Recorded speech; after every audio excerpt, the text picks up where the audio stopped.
everyone, and welcome to another show of the Highbury Squad. So today it's episode number 37. I actually remembered the number. And today I welcome back my podcast brother. Hello, Mr. Campbell. Hi, Amanda. How are you? I'm very good. We've missed you. I've missed you too, darling. Aww. Both of you.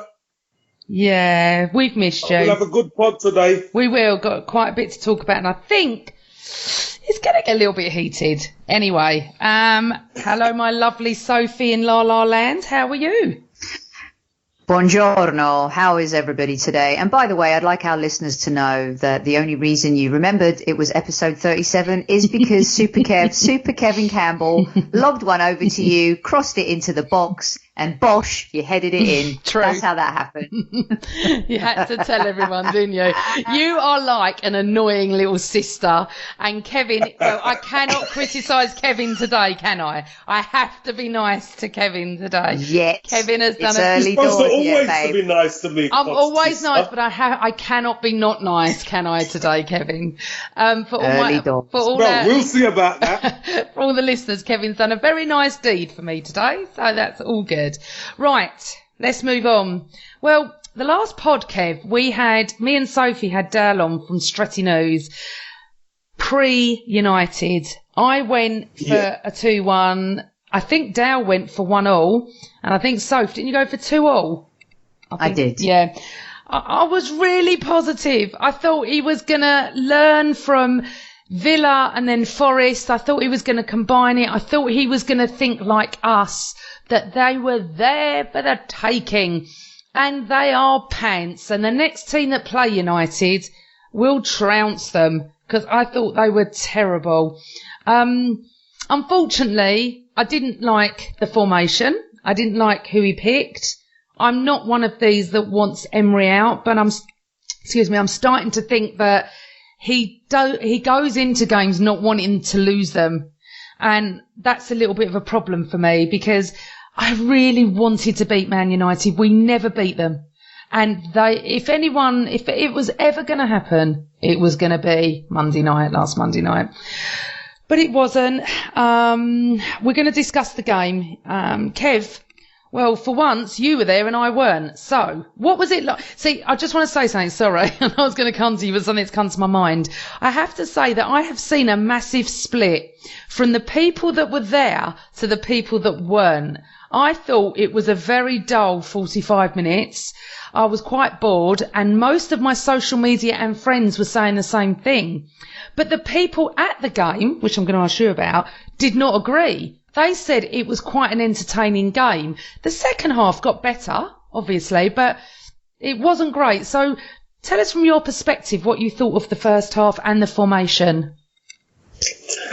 Formations are really something that fans like to stick on. You know, what is the formation and blah, blah, blah, blah, blah.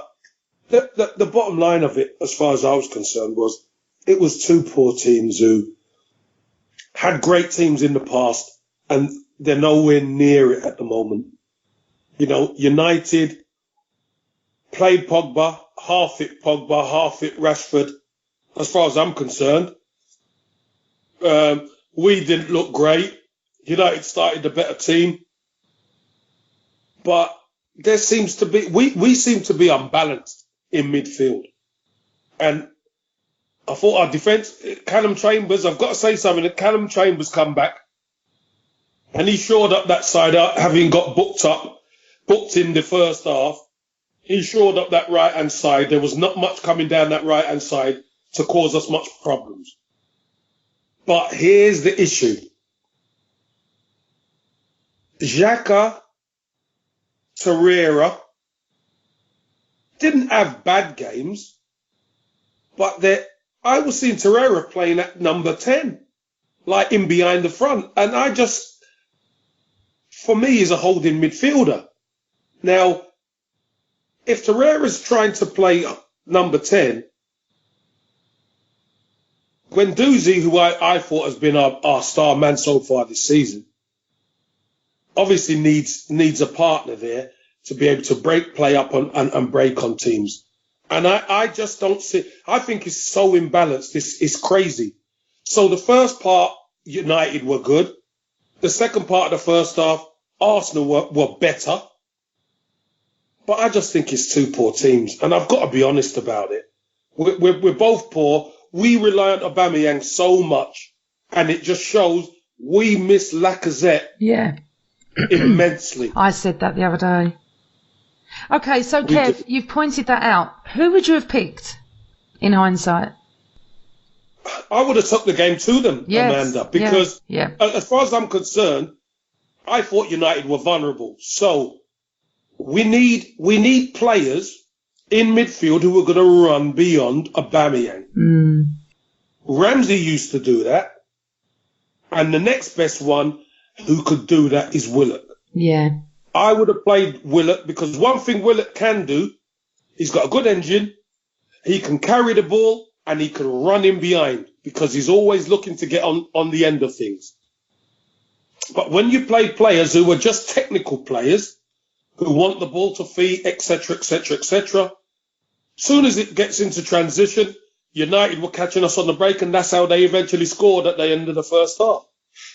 So, we've got to have a variety of players in that midfield who could do different things. And I just think the players in there are all much of a muchness. They're all on-the-ball players who, can do a little bit, pass it here, pass it square, pass it there, but nobody gambles. And I think Willock is the only one in that squad in midfield who actually can run in behind and gamble. So I think we missed a massive trick. But again, I'm gonna go back a little bit because when Arsene Wenger, sorry to bring him up, we used to go away and we used to be done by half time because we used to be too open. Yeah. Now Unai Emery's making sure we're not conceding. People are saying, we're too defensive. So we need to try and find a happy medium in between. But I would have liked, after last season, I would have liked Unai Emery to start understanding, look, here's an opportunity here to really put a feather in our cap. Because we've not won at Manchester United since 2006. And they were there for the taking, let's be honest. And we let it slip. We did let it slip. Okay. Great to come back and equalise. Yeah. I believe we missed the trick. We have won there since, but we just haven't won there in the league. We won in the FA Cup. Sorry, Can I just go back to something? You said you'd have Willock instead of who? For me, Xhaka wouldn't play. Yeah, well, I agree with that. And I'll tell you why Xhaka wouldn't play. I keep hearing Granit Xhaka isn't a CDM, central defensive midfielder. No, he's not. So what is he then?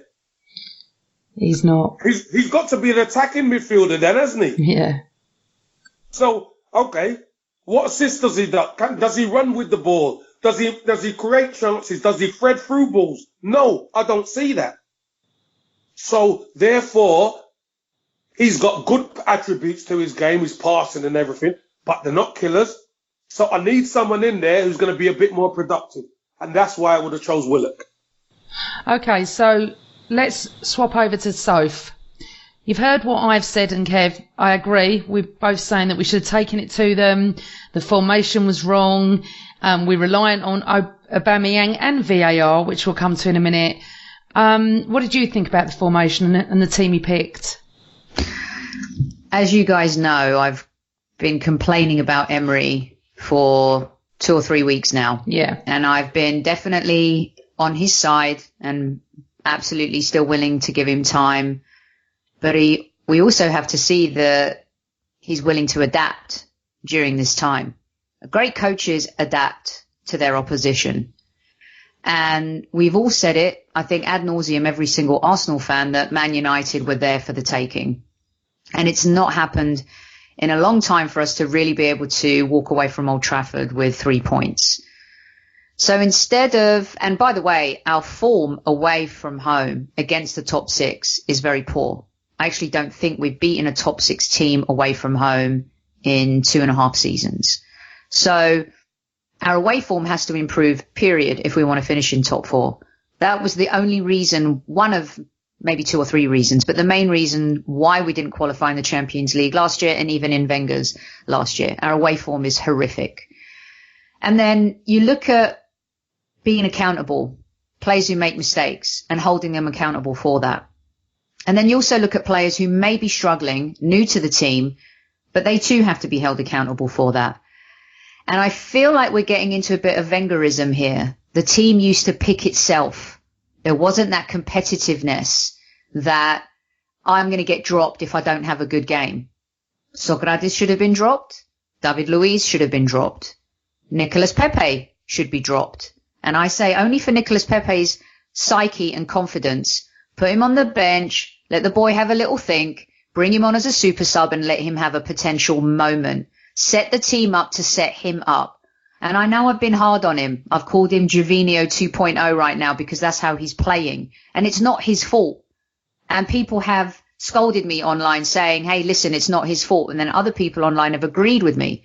72 million, I expect some ROI and I expect it a little quickly in this day and age. And stop telling me Henry and Bergkamp and Pires took a while to set in.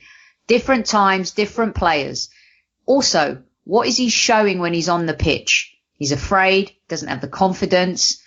And I'm worried that Emery's not the kind of manager that puts his arm around players and nurtures them, right? I feel like Guendouzi has played like a monster in the last 2 games because it's him, not because his manager has empowered him to. I think we ended up getting something out of that Villa game despite the manager because of the players. He should have started Joe Willock. Joe Willock was one of our best players in the preseason. He's been one of our best players when he's been given the opportunity. He plays fearless football. Saka plays fearless football. Guendouzi plays fearless football. They don't care. They've been given a chance to play for the Arsenal. Callum Chambers playing fearless football, and that guy's been shat on from a height, not only from the club being sent out on loan, but also from fans, me being one of them who wanted him out of the club. And now for me, I put him on the team sheet before Sokratis and David Luiz. So the other thing I think that we need to be very cognizant of here is this. Granit Xhaka is now the captain of Arsenal. And the spineless way in which Unai Emery did it turned me off him even more. He actually, and then the argument too from some fans saying, oh, but Pep Guardiola did that with City. Excuse me. It's Pep Guardiola. Okay. I know Unai has won 3 Europa Leagues and he's won the treble in France and all that kind of stuff, but let's not get too crazy here. The difference is City's a team of success. City's a team with world-class players. We're a broken team that are trying to come back in the Premier League and find our feet and find our way. And he wanted Xhaka as captain. And he spinelessly put it in the hands of the players. And then it's like, oh yeah, Xhaka's captain. And Aubameyang came in second. And I can't even remember now who the third captain is. What a joke. We're supposed to be building a team for the future. A team like, I would love Frank Lampard right now, in a sense that he's given the youth a chance. And Chelsea are getting a bit too much credit for him because Wenger was the original, I'm going to give young players a chance manager in the Premier League. But to see him stifling Willock after an amazing run, to see him stifling Reece Nelson. Reece Nelson came on and made a difference, had an impact on the game. Joe Willock came on with 10 minutes left, had an impact on the game. You know, Granit Xhaka slows the game down. And you guys are talking about, is he a CDM or is he a more forward midfielder? He can't be a forward. He's not got the pace. He slows everything down. And that is our biggest problem. So he keeps playing with this insurance policy. And for some reason, for him, Granit Xhaka is his insurance policy. Whereas really, he's become a liability, not in this game. And to be fair to him, I know you're going to get onto the ducking scenario, but he's now become the punching bag for every mistake, every loss, every bad thing that happens on the pitch. And I think we're getting into scary ground. And what I do realize is this, right? Lacazette needs to come back. He's very important. Saka is a little star in the making. We've got to manage him properly. And let's pray and hope, because everyone keeps saying we're going to be a different team when they come back. But let's hope what Bellerin and Holding and Tierney do play, because that width will make a difference. And Nicolas Pepe will not become the Arsenal player we want until Bellerin is playing on that right side. But can I just say something? Let's just go back a little bit to the Pepe thing. So I put a tweet out from my account and the Highbury squad to see what everyone's views were. Should he be dropped or should he not? You know, should we give him more time or whatever? I personally feel that what you're saying about him, and then I want to go into Xhaka, is not fair. And you keep saying, well, you can't compare to Bergkamp, Henry, different times. Why is it different times? Why did they get time, but Pepe doesn't get because time? Because when they played, I saw something. I don't see anything in Pepe, and don't give me the Virgil van Dijk hasn't been the same since Pepe dribbled past him. But he's got touches here and there. I'm not saying he should be dropped in tonight's game, in the European games. I do think he should start I think he should start Reece Nelson and Saka against Bournemouth. I think Pepe needs to be dropped. Yes, he needs to learn a lesson. He's not been good. He stunk the joint up. He did at Old Trafford, I'll give you that, but not many of them played that well. But my point is this: I don't think he's as bad as you're making out. And to be fair, I've looked at hundreds of responses, and most were saying the criticism is unfair. Okay, he's had 7 matches, and also if he is playing every single match, again, that's Emery that's picking him. And I always had this argument with Wenger. You may blame a player, but Wenger picks him. Okay? So I'm not saying... You think Emery's wrong for playing Xhaka every game. Some fans think he's wrong for playing Pepe in the next game. Yes, I know, but there are many, many fans that think that he needs time. If you go and look at the tweet, it's got about 200-300 likes about laying off on the criticism of him. It's not going to help. But... let's just go back to Xhaka. Come on. Players need to grow a sack. They Please, do, but he's $72 million. He's come from League One in France. He's a new player in the Premier League. Not everyone settles very, very quickly. And let's just pass the Pepe thing on to Kev, because Kev would know. I mean, Kev, when new players came in from different leagues with you, did they all just start off phenomenal, or did they need time? No, that's unfair the way you've skewed the question, because you're suggesting that I think players who come in should all start off great. No, that's not what I'm saying. No, that's not what. But 7 matches, 7. So to show something though, come on. If it wasn't for Aubameyang handing him a penalty, what would we be talking about right now? He has showed something, but anyway, go on, Kev. So, Sophie, can I just say this? And this would help. Looking at Arsenal from the outside in, a lot of people don't realise what it's like on the inside, right? So he's in France, he's playing in Lille, he's doing well, League One and over there, looks the business. And they watch the Arsenal games and they probably think it's easy. You know, great team, big club, they just don't realise.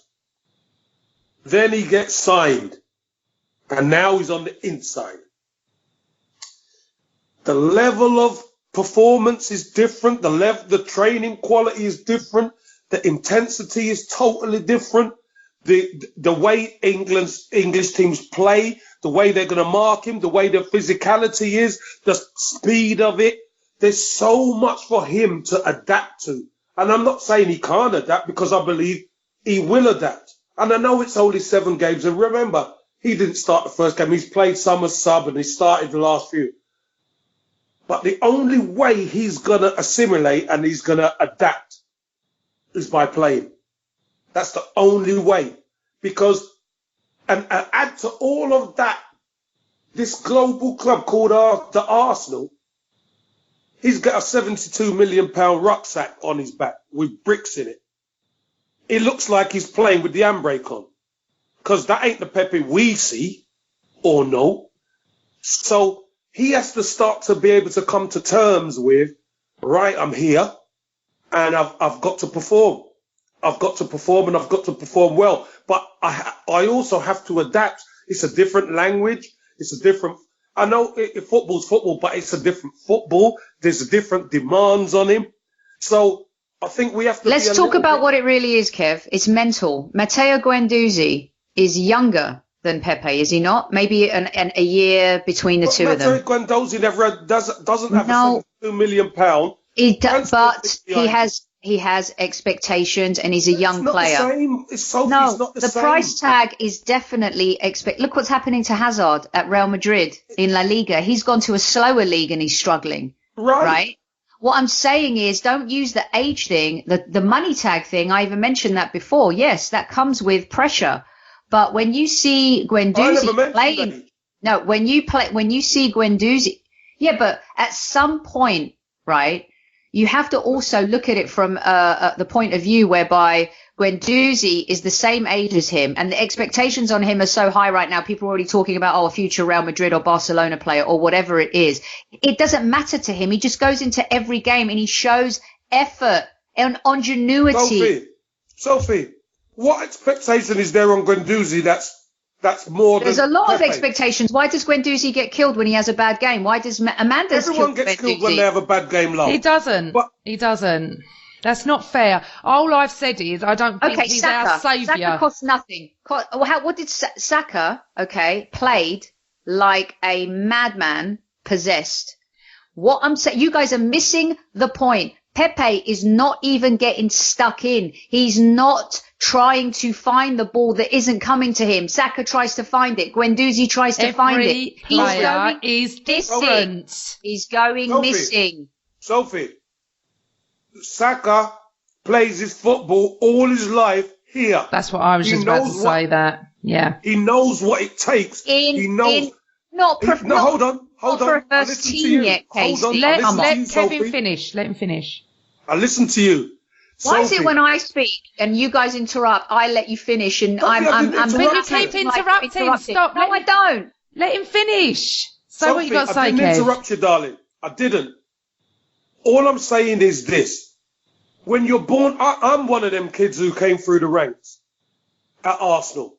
And it's different to when a person comes from abroad because they don't know what it takes. They don't know the club intimately like I did. I get that. I moved an entire country myself when I was young.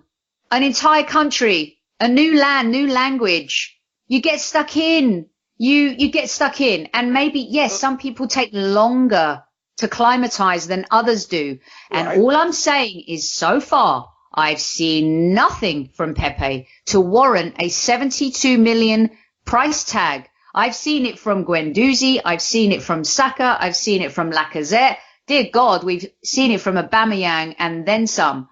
We've seen it from other players, Reece Nelson, Joe Willock. Pepe doesn't make the effort to change and get stuck in. He just doesn't. Sophie, don't forget, as you mentioned, Lacazette, Saka and that are young players. Guendouzi's a young player, never even expected to be anywhere near the team. Now he's got a chance and he's taken it. Fair play to him, right? And it's a different position. It's midfield. But what I'm saying to you is this, my dear. It is a different kettle of fish when you come with that big price tag on your head. It is totally different. If they bought Pepe for 4, 5, 6, 7, 8 million quid, that would be allowed. That's fine. That's nothing. Yeah. But he's expected to hit the ground running. He's expected to do the business straight away. But patience seems to be a thing of the past. He has showed flashes. You can't say he hasn't showed flashes. But you're right. You are right in saying that he hasn't performed like a £72 million player. 100%. I agree with you on that. We have seen flashes, but I truly believe Nicolas Pepe will adapt. And once he gets it, he will be devastating for us. Right, so you can say what you like now, but darling. I think that you guys have completely missed the point on Pepe that I'm making. Yes, it takes time. Yes, new players come into the league. Yes, they have to settle. Poor babies earning 200 grand a week. I've moved from France to England. Holy cow, you'd think it was from Madagascar to Alaska. I mean, life is global when people want it to be. Things make sense for people when they want it to make sense.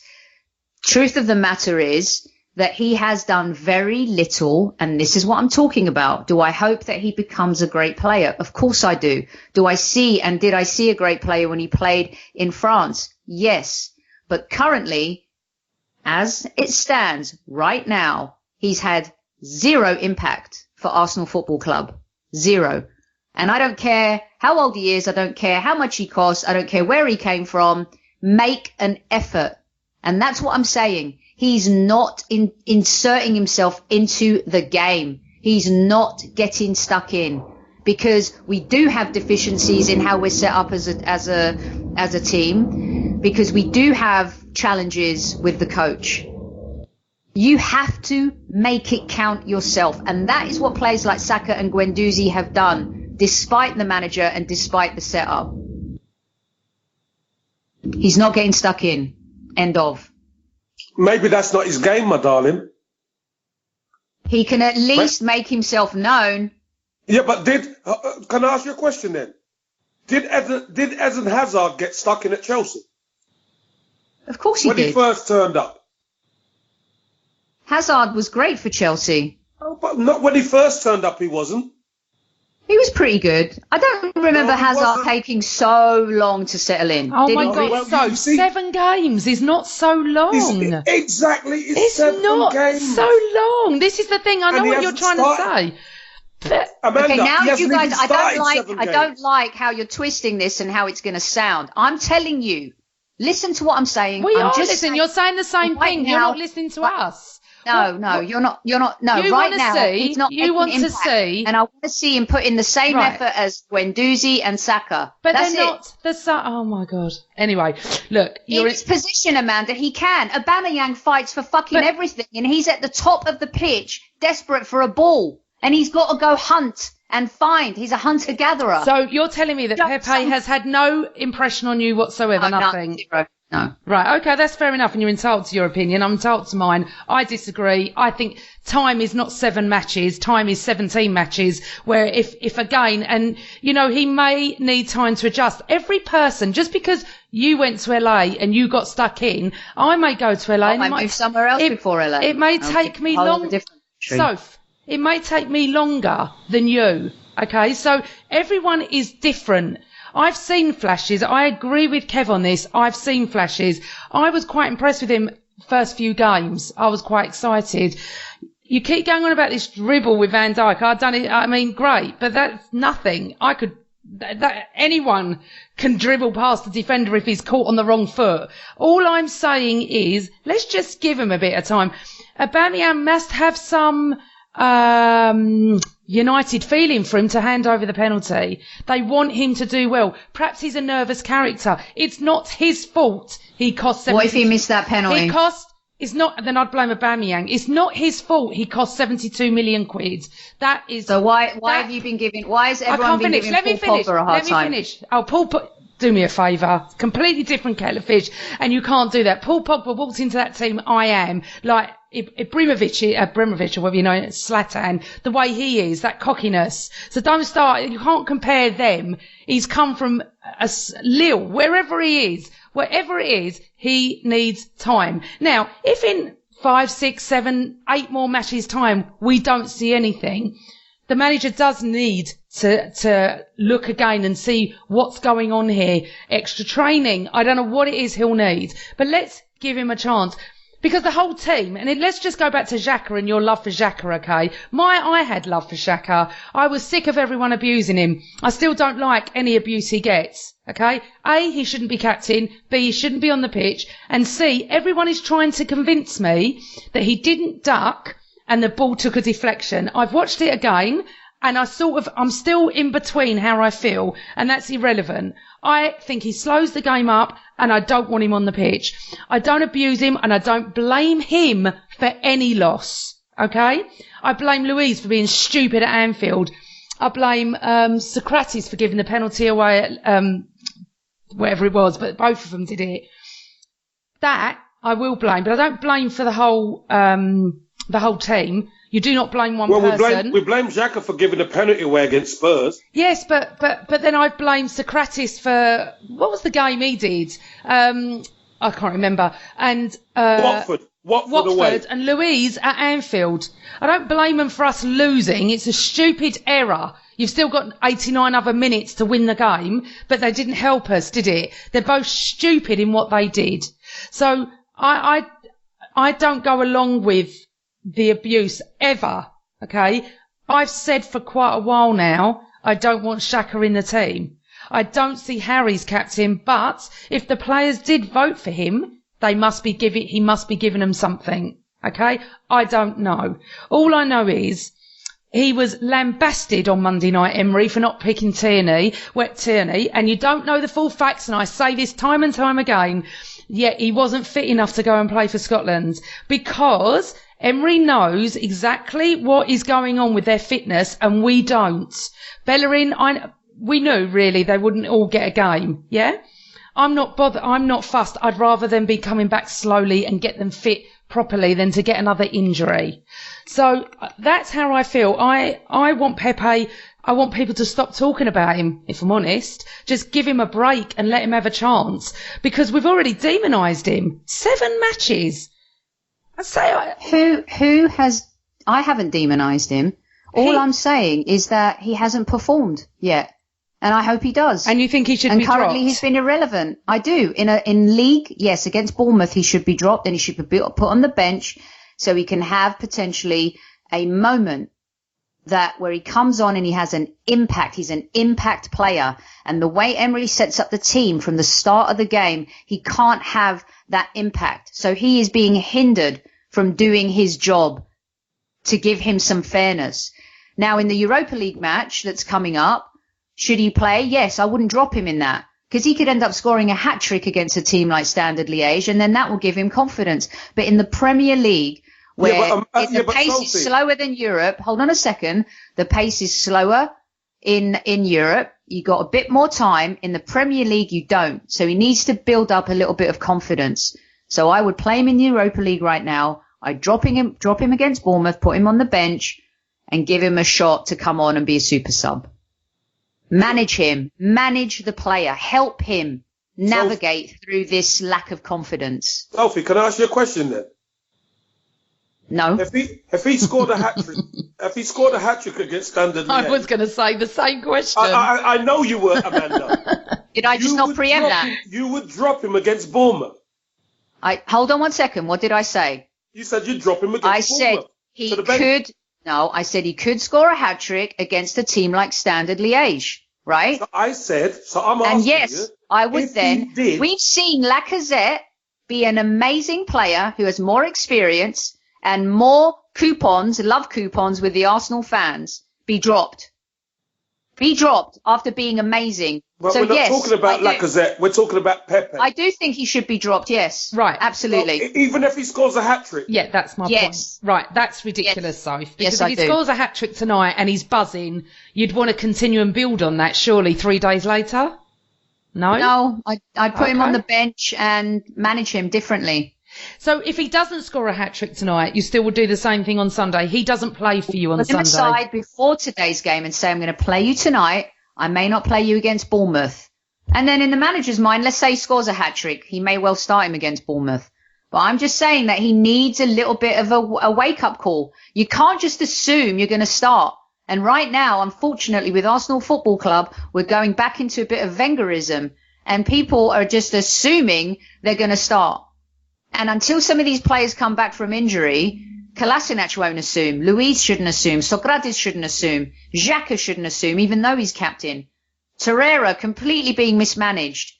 This is what I'm saying. He's mismanaging players. Okay. He's not managing them to their abilities. Well, that will slightly move on nicely to the fact that he's mismanaging Ozil. God knows what's going on there. So we know he's not going to play in the Premier League. Kev, what's your take on this with Ozil? I think we need him on the pitch. I've said it in previous pods before. Ozil's time at Arsenal's done. Said it before. The manager. Why is he so anti-Ozil? No. The writing was on the wall from last. Let's have it right. The writing was on the wall from the end of last season, where he was being left out. He's dropped in the Europa League final as well. Just put the final nail in the coffin. Mesut Ozil, he's got ability, but we can't carry anybody. Arsenal can't afford. He's only good going one way, Mesut Ozil, and we cannot carry anybody.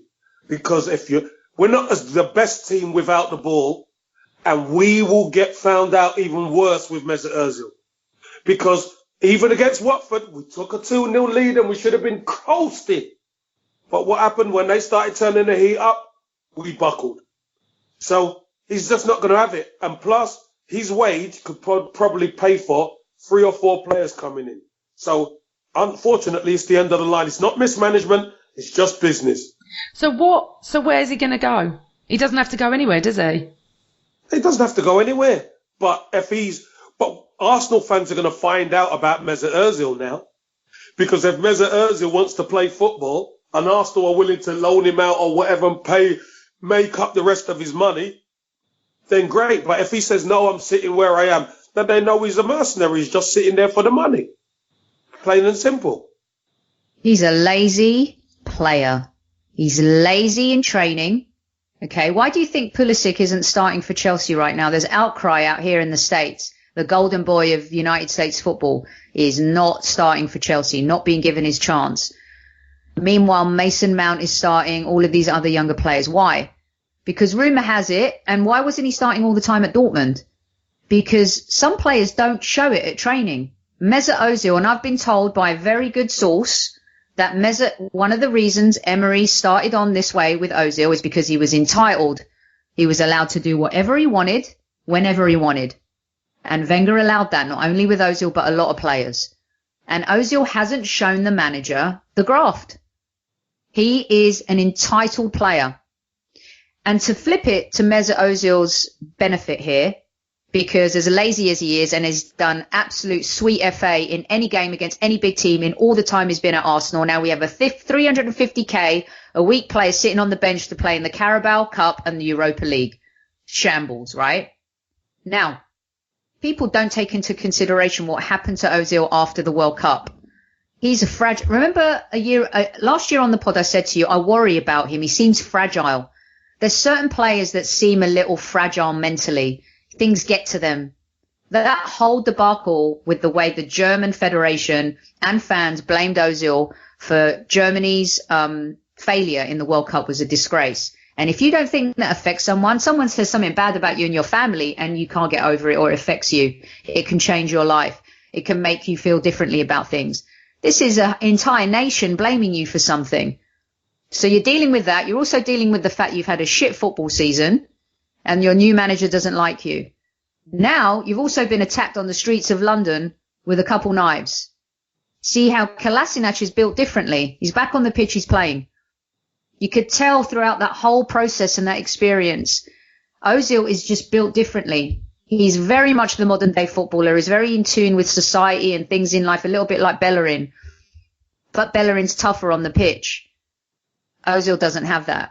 And I completely agree with KC's days are gone at Arsenal. Forget about him. But Kolasinac has been picked to play. Ozil's not been picked. We've got no choice. No, but you're saying he's built different and he came and fought for his, place. But he's been picked. He's mentally ready to play football, Amanda. Yeah, but you don't know. I'm concerned. I am. I'm really concerned. Excuse me. If he's playing with the same argument when you say the manager knows when players aren't fit and this and that, whatever. Kolasinac is playing because he's fit to play, mentally and physically. Can't cross the ball to save his life, no, he can't.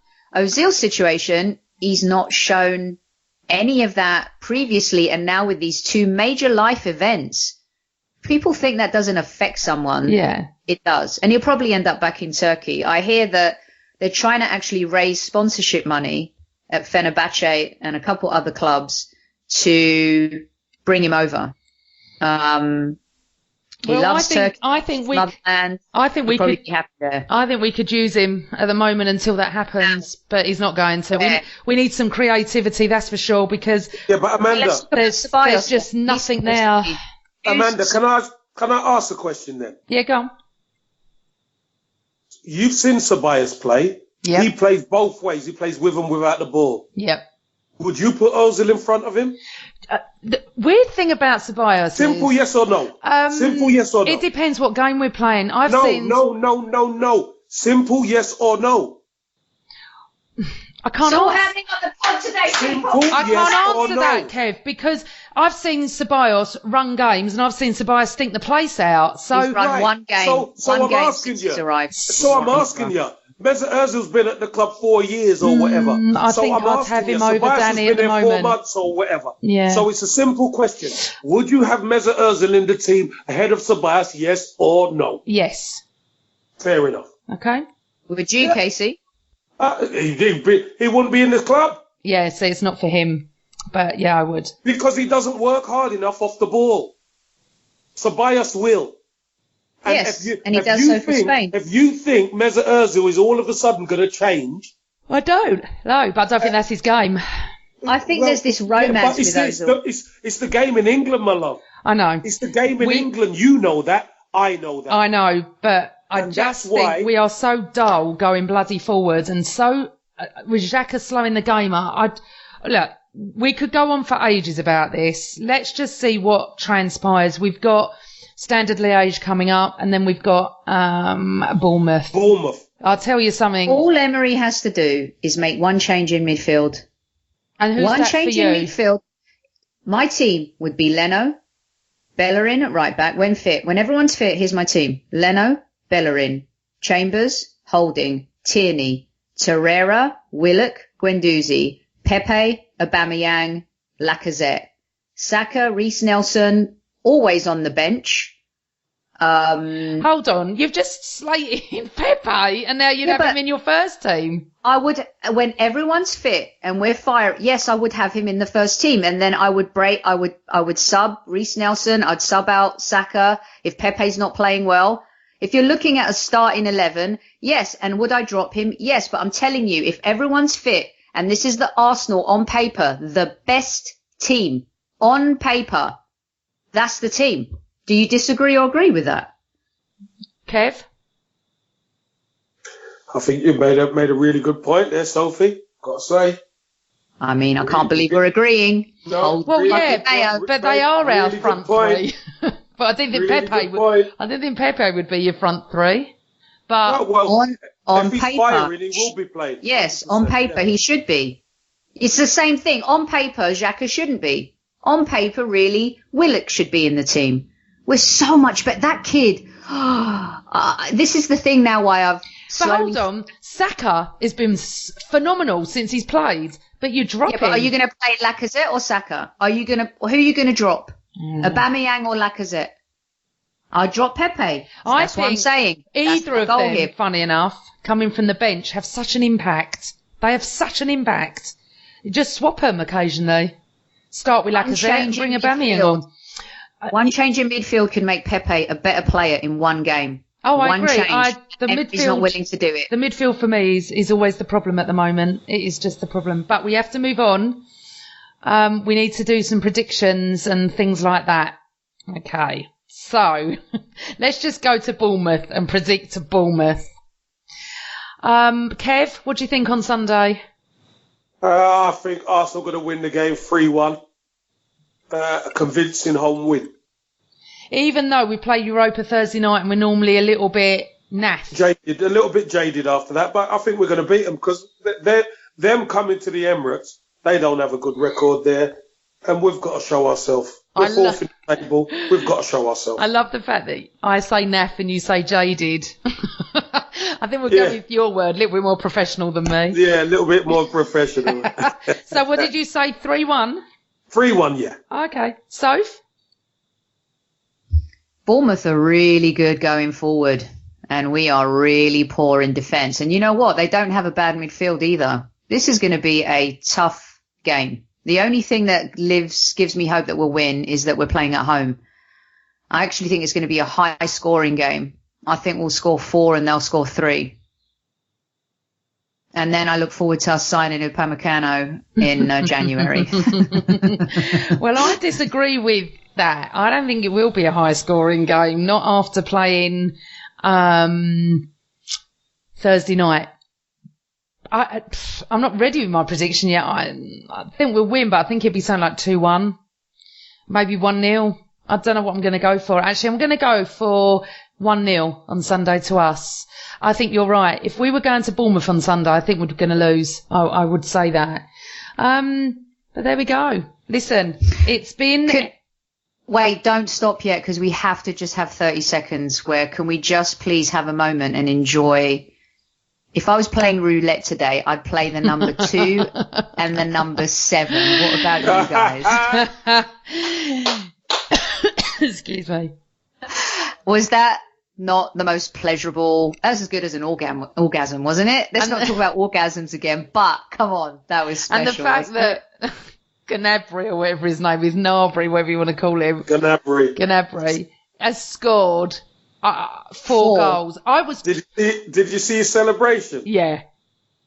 Keep stirring it, son. Oh, do you know what? And I loved his tweet.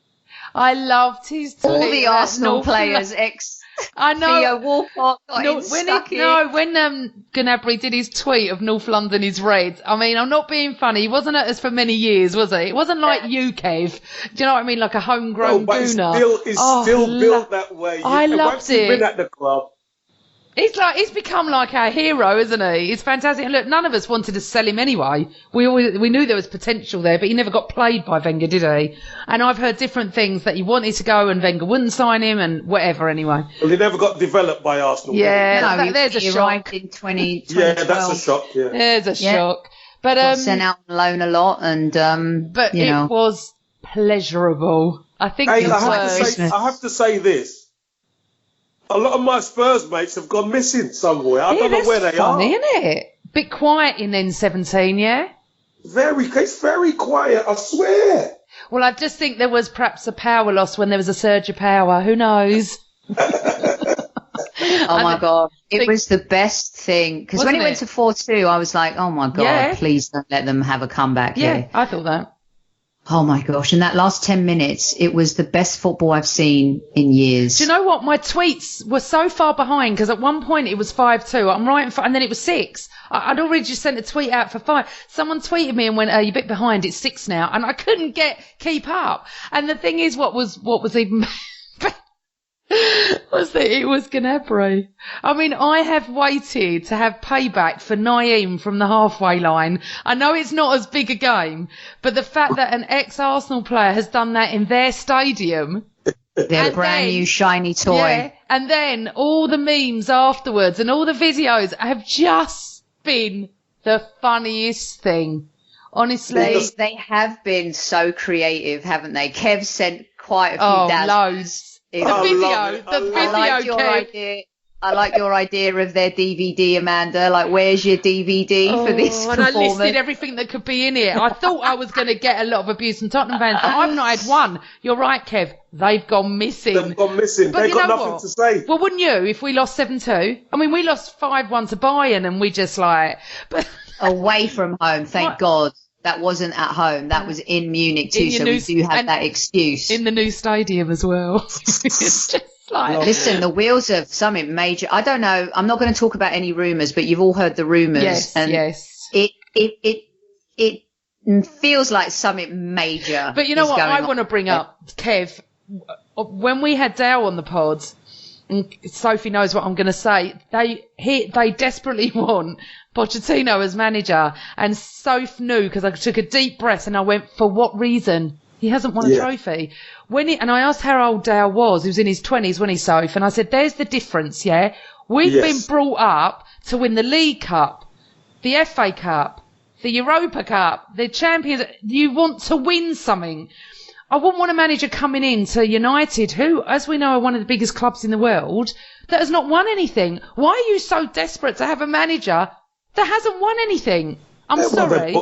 They put David Moyes in, didn't they? Yeah, but that was Fergie's choice, wasn't it? Yeah, but they still put him in. Yeah, but they weren't desperate for him, the fans. They're all desperate for Pochettino. No, of course they weren't. Of course they weren't. But now they fancy Pochettino, and it's like, why? Why? What has he done? Wenger got us to a European final. We got to a final last year, but he didn't play well. And the difference, though, Amanda, is this.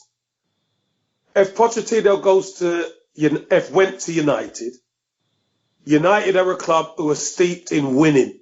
Spurs ain't. Spurs are not that team. Yeah, but he doesn't win anything. So why do you want him? No, because of if he could help Spurs do what they're doing now, what could he do at United with the financial power But that they haven't got that many. They don't even decent have the players. Yeah. And Tottenham, actually, but not being biased here, Tottenham have got better players than United at the moment. They're just not firing on their cylinders. I mean, look. But did you hear what I said? Yeah, but they haven't got the money. What could he do with the financial power? I don't think they've got the money, United. Of course they've got the money. I mean, let's be fair though. He still bought Lo Celso. He was given money to buy Lo Celso and Ndombele. He spent a lot of money. I mean, they spent a fair bit of money. He was given the three position players. He spent nothing. Last summer. He spent nothing. I think there's a fallacy. That's my point, But Kev. that's kind of a bullshit kind of, everyone keeps saying, oh, they never spent anything. They got to the Champions League final. Okay, the Champions League final masked a lot. Yeah, they did, but it masked a lot of pain. 13 losses. Arsenal and Man United let them get away with it. I can't believe that we allowed that. They lost 13 times in the Premier League. And let's be fair, a couple of lucky calls along the way and they got to the Champions League final. They haven't even won a trophy and they're in the Champions League final. Think about modern day football and what is wrong with this picture. Even Liverpool haven't won the Premier League in 25 plus years and they found themselves in the last two Champions League finals.